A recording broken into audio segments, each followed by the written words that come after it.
This is the original mock-up for the solar Sustainable Micro Cottage. As you can see, there are a number of components to produce the electricity and heat that would be required in this northern climate of western Pennsylvania.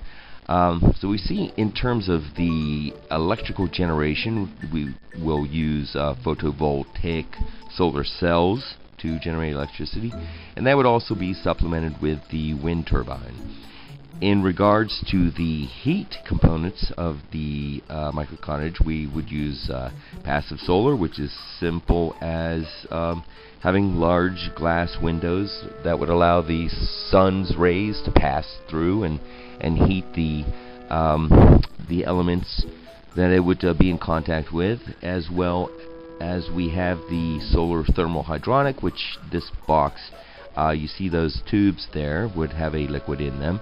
They would be heated by the sun's rays and then circulated around the inside of the structure to provide heat. And then finally we have the solar thermal convection system, which is simply a black box that the sun heats the air inside, and then a sort of gravity feed, or the dynamics of hot air rising, would then circulate the heat through the building. While the components of that mock-up have pretty much been, or will remain, the actual design has been scrapped. And so what you see here is the location where the micro cottage will be built.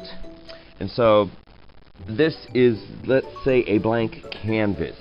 Well, again, like I said, this is where the micro cottage is going to be.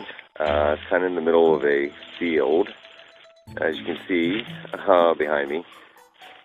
And the other thing you notice is that we have really good sun. It is 2:22 on the 21st of March. Actually, the second day of spring. So we've got great sun, a lot of energy here. It's a little guarded from the wind.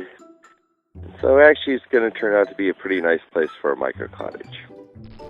And what we know about this tiny house movement is that they're typically built upon trailers like this to give them mobility.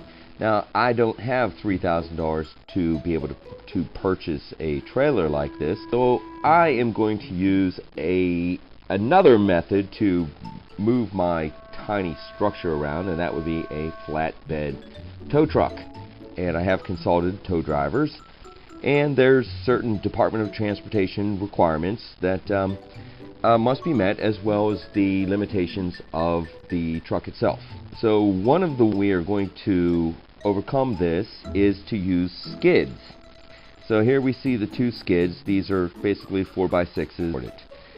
And so this would be the actual frame. It's 8 foot in depth and 16 foot in width. And we are going to actually use the pole barn style construction opposed to typical framing, and securing it at the top in pole barn mat. And here's our subfloor.